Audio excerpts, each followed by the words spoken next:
What's going on, guys? Satsuki the Savage here, and today we're going to be talking about Fruits Basket and the characters. I've been having the urge to make this video for a while now, so we're going to jump right into it. I tend to make this video short because, to be honest, I'll mainly be fanboying over Fruits Basket, but with good reason. Also, as a side note, as I make this video, I'm only 17 episodes into the 2019 remake. Fruits Basket has a couple of attributes that I'm enjoying from it. The mystery, the comedy, but above all else, the strongest point, at least for me, has been the characters. With a blend of a shit ton of different personalities, you would think it would be hard to manage a cohesive story, but somehow Fruits Basket has the capability to maintain. And it's not only the personalities, it's the relationships between the characters, the dynamics, the role everyone plays is masterfully done. And I'll go into more detail with that last point, but I also want to mention how these characters on my first impression seemed like tropes,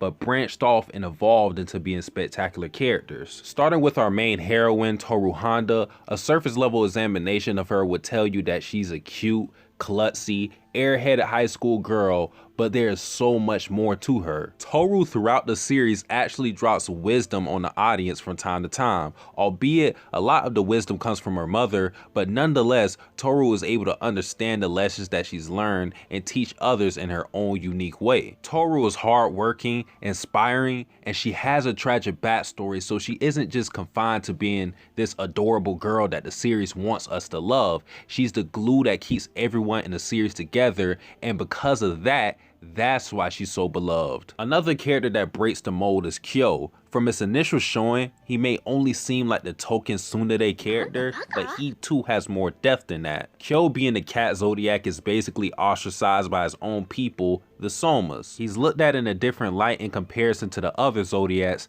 seen as lesser than them, so he has a want to prove himself and get revenge by constantly challenging Yuki. And since Kyoko is independent for the most part, embodying the cat zodiac, he has trouble expressing himself and communicating with other people, so you can kind of understand why he has that tsundere tropey vibe to him. And there are plenty other examples I can use, but I'm pretty sure you guys get the point. I'm just fond of the subversion of my expectations with these characters. It's like we got a blueprint for how these characters would be, but then the rug was pulled from under us and everything we thought we knew got flipped once these characters were fleshed out more. Probably my last large point will be how great the series balances its cast of characters. Now, when I say balance, I'm talking about screen time and role distribution among the characters. The way Fruits Basket is able to juggle these characters without anyone feeling left out is damn near flawless. I think where most series tend to struggle is not with the introduction of certain characters, but the maintenance of them. It is so easy to fall in love with the core group of characters and neglect everyone else, but Fruits Basket doesn't have this problem. No matter how good an introduction may be, if a character isn't getting enough screen time, then all of that work will be all for naught. The real challenge is keeping a certain balance so that everyone can get a proper amount of shine. When Fruits Basket is dedicating an episode to a specific character,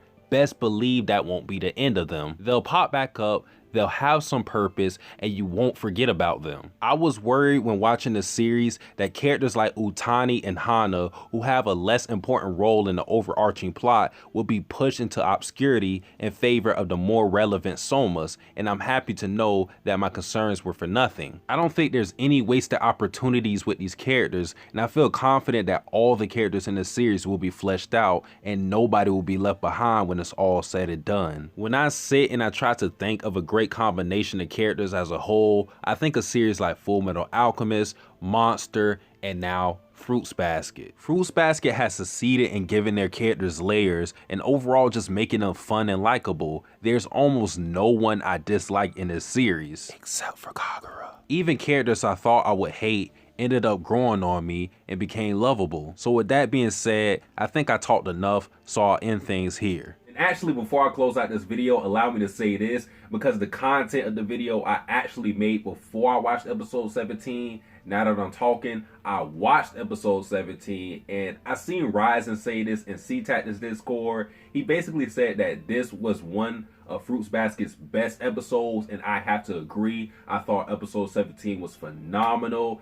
It was emotional. It made me tear up because I get too emotional, but that's beside the point. He said that this was one of the best episodes, yet we focused on a side character. Uotani is important to Tohru, don't get me wrong, but she doesn't have anything to do with the Somas. Like I said in this video, she doesn't really have much to do with the overarching plot, which again has to do with the Somas and Tohru. But she still has a claim to one of the best episodes of Fruits Basket, if not the best episode of Fruits Basket. And for me, that's just another indication of how great this cast of characters is. So that's all I wanted to say. I also have a poll question. Who do you think is the best girl of Fruits Basket? Uotani, Tohru, Hana? Am I missing some? Kagura? I'll put her on. I'll throw her on there. All right.